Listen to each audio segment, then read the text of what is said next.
I knew straight up was gonna be a banger, and Wow. see a good story end. And wow, that's a good way to end the story like that. Nasty leg kick, bro. And honest.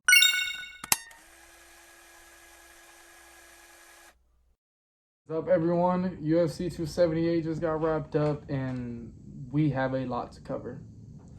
Jumping straight into it, we had a return fighter coming off like a 4-year layoff, Tyson Pedro, a light heavyweight. He was able to finish his opponent in the first round yesterday. That looked good. He looks real fast, real clean. So there's a new fighter I'm excited to watch in the future.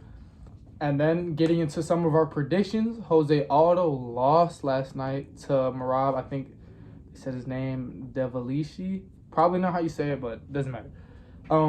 Jose Aldo took an L yesterday, and one thing I could say that I took from it is that Jose Aldo was kind of on the reactive timing.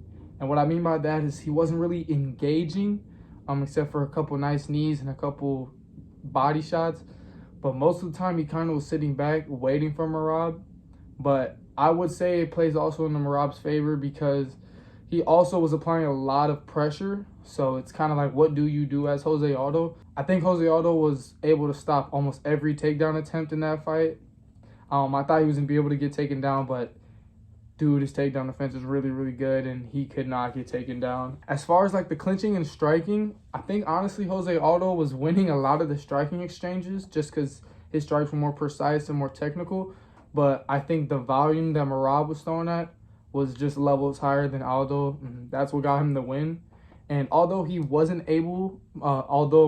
wasn't able to take down Jose Aldo, he was able to put him in uncomfortable positions, which the judges look at as control time in Merab's favor. That was unfortunate, but everything got super good after that, bro. Luke Rockhold versus Paulo Costa.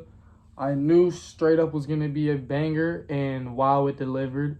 First of all, I'm not disregarding anybody after this card too. I said Luke Rockhold doesn't have a chin. Great fighter. He definitely has a lot of tools. He's very athletic. I don't think he's out of his prime. He's a former champion. But I think we all know his chin is just not there. I'm sorry, bro. Luke Rockhold has a chin, bro. He took on Paulo Costa yesterday, and wow, he displayed tremendous heart.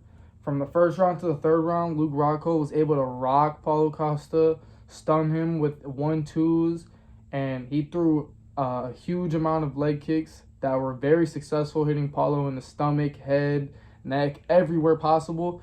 But the catch is age, bro. That was the real factor. Because if you take Luke Rockhold when he was 30, I think he could have beat Paulo, bro. But throughout the fight, Luke Rockhold was getting gassed, bro. He rocks a double mouthpiece, which is a mouthpiece that's like this thick in your mouth, so it's automatically hard to breathe. Plus, you're in Salt Lake City, Utah. You're up elevated, and you haven't fought in a couple years.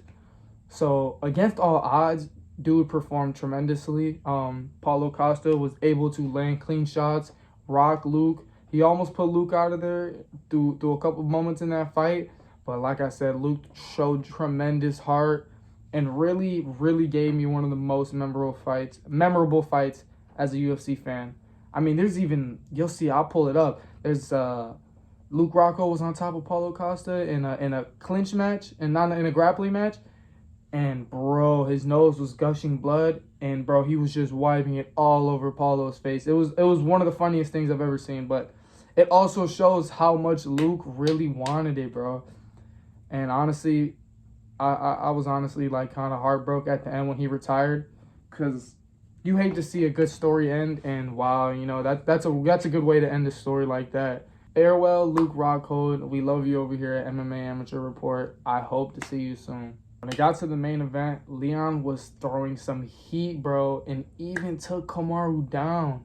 If no one knows what that means, bro, that was the first time in UFC history Kamaru Usman got taken down. So that was super cool to watch. But what was even better is that although Kamaru was down on his back in a place he's never been before, he was able to bounce back through rounds 2, 3, and 4 and literally dominate those rounds using his insane wrestling and his dirty pressure, bro. I think Kamaru Usman for sure has the best gas tank He was all over Leon those rounds. Going into the 5th, though, Leon changed history, bro. He finished Kamaru Usman with 1 minute left in the fight with a nasty leg kick, bro. And honestly, I underrated Leon Edwards, bro. I mean, I thought he was good. I did not think he was that good. He was able to eat shots, keep Kamaru at range. And honestly, bro, when he threw that leg kick, Kamaru the whole time was backing up that round. I think he was ready to coast for another W. And Leon was not going for that, bro. In his corner, Leon's coach were slapping him in the face. Not hard or nothing, but like, let's go, bro. Stop feeling bad for yourself. Let's get it done. And Leon got it done, bro. Describe what this feels like. I can't put into words, Joe. It's been a long, long 4 years. They all doubted me, so I couldn't do it. They all said I couldn't do it. Look at me now. Level it. Pound for pound. Headshot. Dead. That's it. You could tell, bro. You could feel the emotion through the screen, bro. It really will turn you into a fan of him. And I never liked Leon. I know who he is. I've only been an MMA fan for about a year and a half, and I seen Leon's face before that. I've seen his face on cards. Never liked him, bro. And wow, he really has a crazy story. Got to feel for Kamaru as well. I mean, he was definitely chasing that GSP ghost, but I wouldn't count Kamaru out. I don't think a lot of people are gonna count him out, but when it comes to that GOAT status, bro, this is what defines real, true champions. How you come back from a loss. I'm not sure if he's even going to get that trilogy match with Leon right away. The one thing I will say, though, Kamaru was winning rounds. So we know he could beat Leon. We know he's done it. He has done it. And he was showing us that night. But the way he was finished was just so, man. It made me forget about all that. So I don't know what's going to happen right after this fight. But whatever Kamaru Usman does after this fight will define what kind of champion he really is. And I still think he could be a GOAT. If there was any other surprising fights in this card, you guys let me know. But as of right now, bro, I think this is the best card of the year. Over Yuri versus Glover, over all of them. And with that finish in the last round, that might be knockout of the year. I know it's hard to get past that card, but moving on to some MMA news, we just got word that Zhang Weili versus Carla Esparza is going down November 12th. I think that's the co-main or the co-main for Israel Adesanya versus Alex Pereira. So that's super fun. Also, I think Tony Ferguson versus Li Jiliang is going to go down September 10th on the same card as Nate Diaz and Hamza. I think that was just announced yesterday in the actual post-fight interview. Dana White low-key leaked that. So, bro, that's going to be a banger. So let me know what you guys think about those new fights coming in. Let me know what you guys think about UFC 278. And stay tuned. I should be dropping a prediction TikTok this week on Tai Tuivasa versus Cyril Gane. And obviously, you guys will get a review video after that. Make sure you drop a like, drop a comment. I'll see you guys later.